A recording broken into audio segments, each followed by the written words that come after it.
How to get health insurance before Medicare. This is probably the number one issue people have. It's sad, man. Look, I've dealt with this myself. I get it. And we're going to go into this here in a second. But man, there are options. There are options. And so I did a blog post about this morning. I sent an email link to my subscribers on my just quote newsletter, unquote. I don't really call it a newsletter. And I put the links on my YouTube channel for the blog post, and I put the links on my Rumble channel and on my locals channel. Because this is it, man. I get this question probably more than anything. I guess I get the question about investing most, but this is number two. So I just share with you my, look, I get it. We're dealing with that. My wife and I and my 4 kids. So what you do is you go to heritagewealthplanning.com, all right, and it'll take you to my homepage here. If we click on this guy right here, is it going to take us there? Hold on. All right. So you go to heritagewealthplanning.com, and you'll see the pretty Peace Island shore from where I was from. And you scroll down, my last 3 blog posts are here. I do probably 1 a week or so. Yeah, so 3 in the last 3 weeks. So basically 1 a week. We're going to click on health insurance before Medicare. All right, so let's see what we come up with. Yeah, for me, it's a pretty long blog post. It's 1,100 words. For a lot of bloggers, that's not. But man, I'm not a blogging kind of guy necessarily. And so for me, 1,100 words is a lot. Usually my blog's about 300 to 500 words. Anyway, so right here, my wife is so stressed at her job, but she can't quit because of health insurance. It's actually an email I received, my friends. This is my man. I'm not going to say his name, but he sent this to me. And we look at that stuff, you're like, dude, you're in such good shape. And the wife is 63 years old. I'm like, she's so stressed. All right, so let's just read this. If I had a nickel every time I was told something like this, I'd have a million nickels. Get it. Look, as much as I don't like Obama as president, and I certainly don't like Nancy Pelosi as speaker in 2006 to 2010 or now, the fact is that Obamacare is the law of the land. Obamacare is actually passed by legislation through Congress and signed by President Obama, and we held him accountable in 2010. In fact, 2009, Scott Brown took out Marsha Coakley was the Attorney General. That was a huge wave of a red wave that led into 2010. But of course, Republicans did nothing after that. All right, so this is the way politics is supposed to be. Not a dictate by some unelected, unaccountable public health official. So Obamacare is the landscape we're operating under. You can yell at the clouds all you want, but let's deal in reality. So let me paint a picture of a couple I was dealing with the other day. This is a true story, man. They want to move back to their native state. We'll call it Montana because it's rural. And there's a reason I'm painting this picture for being a rural state. They're only 58 years old, and they're going to have to go on the exchange or something else before they're 65. They could go to the Medicare route, which co-insurance, which I like, faith-based co-insurance plans. I was on Medicare for a while. The problem is when it comes to pre-existing conditions. And so they had budgeted $24,000 a year for health costs until Medicare kicked in.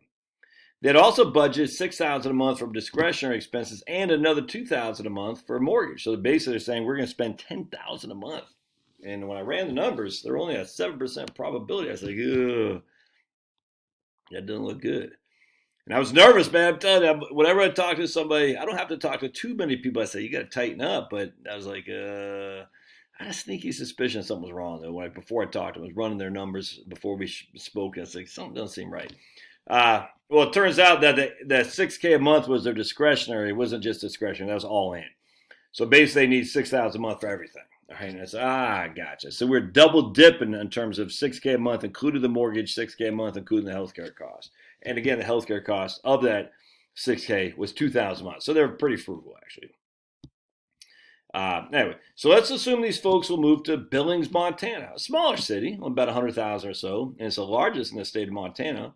But there are no major universities in Billings. Yes, satellite campuses, but that's it. And that's a pretty important thing because everyone's like, oh, no major universities. The healthcare provider network will be limited. So we have a small town in a very rural state with no major universities. Not the best environment for insurance companies to want to do business, and really not a great environment for providers to set up shop either. Yet, and this is where things get real interesting. We go to healthcare.gov, and I'm going to show you right here, healthcare.gov. All right. And we type in their zip code. Let's go back to my blog here. 59101, healthcare.gov. We're going to type in 59101, and we're going to choose Yellowstone County. And this is exactly what I said in my blog post.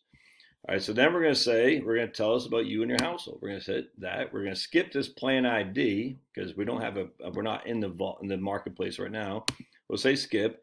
We're going to say just me. We'll say me for now. We're married. Hit continue. And we won't claim any dependents, and we'll hit continue. And we'll say I'm 58. Again, this is my client. He's male.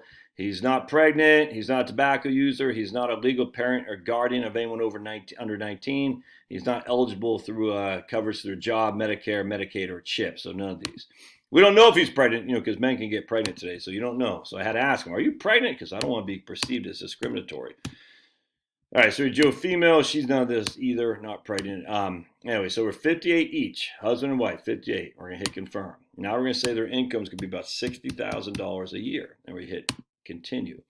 So we're going to get $1,380 a month in healthcare premium credits. All right, so if we go back to my blog post, I show you this exact what I just did. All right, and we're going to go estimated $1,380 a month premium tax credit is the amount you can use to lower your monthly premiums each month. It's not the premium itself, it's just the amount you will use to lower it. All right, so let's go back to healthcare.gov, and we're going to hit view plans. And we're just going to skip all this. We're going to hit next. We're going to view them all, and we're going to see all plans. And what we're going to do here is I want to filter these out because I like to look at PPOs. And we're going to hit that, apply filters, and we're going to see you have estimated monthly premium for a plus individual bronze HSA plan. It doesn't cost anything. You're literally no premium at all. Now you have out-of-pocket expenses and deductibles are high, and you don't cover dental. But I mean, my goodness, man, there's no look, and I don't know who's in the network. I have no idea. You'd have to do that, but I was like, no premium. And all right, so you have an out-of-pocket deductible. This is exactly what we want. We want low premiums and high out-of-pocket in terms of high deductibles. That way you don't use a doc because you have a hangnail. We don't want to use health insurance, the equivalent of using your file insurance claim to get your oil change. We don't. So it's a good thing to have a high deductible plan. I'm telling you, it just keeps the premiums low. And for a lot of people who don't use health coverage that much because they're not in bad shape, this is a wonderful plan. Now, who's involved? I have no idea who the providers are. None whatsoever. It could be the crappiest plan ever. I don't know. But remember, health insurance doesn't mean crap. Health providers are what runs everything. If you can't get good providers, I don't care what kind of health insurance you have. I don't know anything about Plus and Bronze. I don't know anything about Connect Bronze. So let's keep going down. Navigator Bronze, I don't know anything about it. Connect, I don't know who these guys are. So we're going to keep going down and see if we see anything. Here's Blue Cross right here. Preferred Bronze. Preferred Bronze. $105 a month is what it costs. Again, out of pocket, deductible, same thing, pretty high. We'll click on plan details. Estimated monthly premiums, including the tax credit, deductible is $8,700 for the individual. Okay, and $1,700 for family. Out of pocket max, $1,700. Even that's all you're going to pay total. Estimated yearly cost. I think you got to go in there and say expect low use right here, and we'll set next person. We'll expect low use for her, and I guess they can give you. This is I tell you, man. And they're going to give you. They say estimated total year cost is $2,600. All right, so let's go to edit yearly cost. We'll say expected high use. Next person, expected high use, and we'll see what they say here.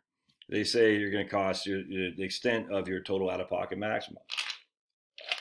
So you're going to pay $105 a month for your deductible for your premium, and then you're going to pay $17,400 out-of-pocket max.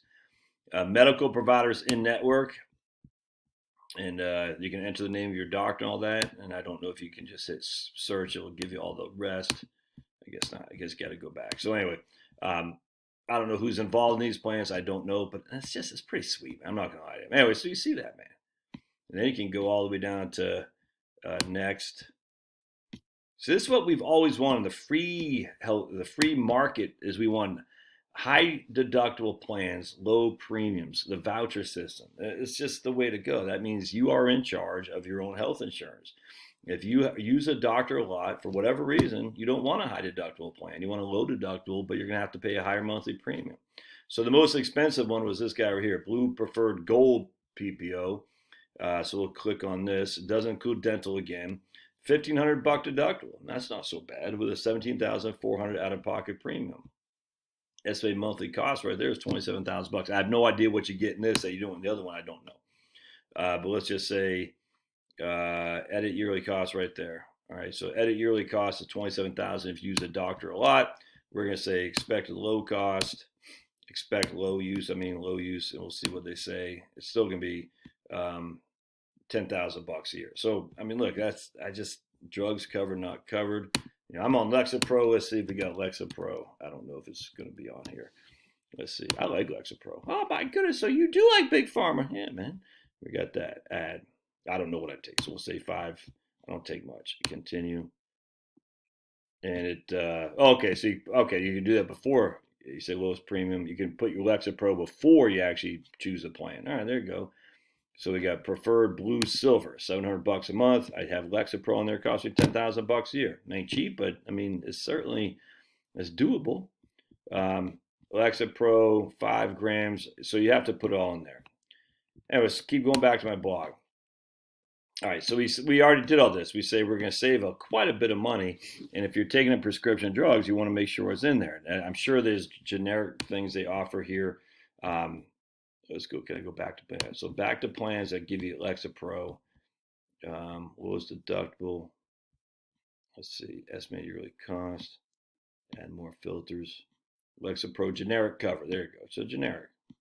So if it wasn't 50% co-insurance, if I wasn't taking Lexapro, then I wouldn't have to pay all that money. Now, how do you get prescription drugs? I don't know. I don't know how it works, man. How do you get prescription drugs if you don't get through health insurance? I don't know if you pay out of pocket. I don't know how that works. But it's something. Look, this is what you got to look at. But it's there. It's there for you to look at. All right. So then it went on for me, your old buddy Josh. I say, do you think only people in Billings, Montana are that lucky to have all those options? I highly doubt it. Let's say you live in Atlanta suburbs like I do, and you have 4 kids like me. And then we got right here, I'm putting up $60,000 a year income. I'm saying, whoa, I don't make enough. 3 of my kids are going to go on Medicaid or Children's Health Insurance Program, and I don't really want that. Trust me. If you can avoid Medicaid, you should. Medicaid is it's redhead stepchild health insurance. No other way around that. And here's me and my 2 adults here, my wife and Maddie. So we're on Obamacare, but my other kids are on CHIP, and that's not what I'm looking for. Here, notice my. Let's see. Why did I qualify? Because I only made $60,000. So $60,000 with a family of 6 puts us pretty low income. So what I want to do is I said I'm going to have to raise my income to $100,000. Look, I'm just using an example. If I had $100,000 of income and I was on Medicare and I was on Obamacare, all of us would qualify for Obamacare, and then we get premium tax credits of $1,764 a month. And there are 142 plans available. Now they're all HMOs. All right, well that stinks. My wife doesn't like HMOs, but that's not the end of the conversation. Why? Because you align yourself with a concierge primary care doctor with all the money you save because of premium credits. I just signed up for one with Partner MD. I'm going to go see her on Thursday. The concierge doctor for just me costs about $2,000 a year. I think it's about $5,000 if I put all my family in there, which you probably will. I want to see how it shakes out for me. I haven't met her. I've talked to her, but I haven't met her in person yet. So on Thursday, I'll let you know. The point being is there's so many opportunities for health coverage without solely relying on your employer. Why are you not at least taking advantage of this? Especially if your work is literally killing you. We haven't talked about Medicare and the other faith-based co-insurance plans that are out there. So let me just tell you how many people actually get physically well once they quit their crappy old jobs. I hear this all the time, my friends. They lose weight, blood pressure drops, they sleep better, they eat better. It's almost like work is making you sick. And that's why you stay at work, because your work provides the insurance to deal with the sickness that work is causing. Catch-22. I can't leave work because I'm sick. Well, it's causing you to be sick. It's work. It's kind of like Big Pharma. You need pills to deal with the pills they've given you before to deal with the issues that are related to your work. Nuts.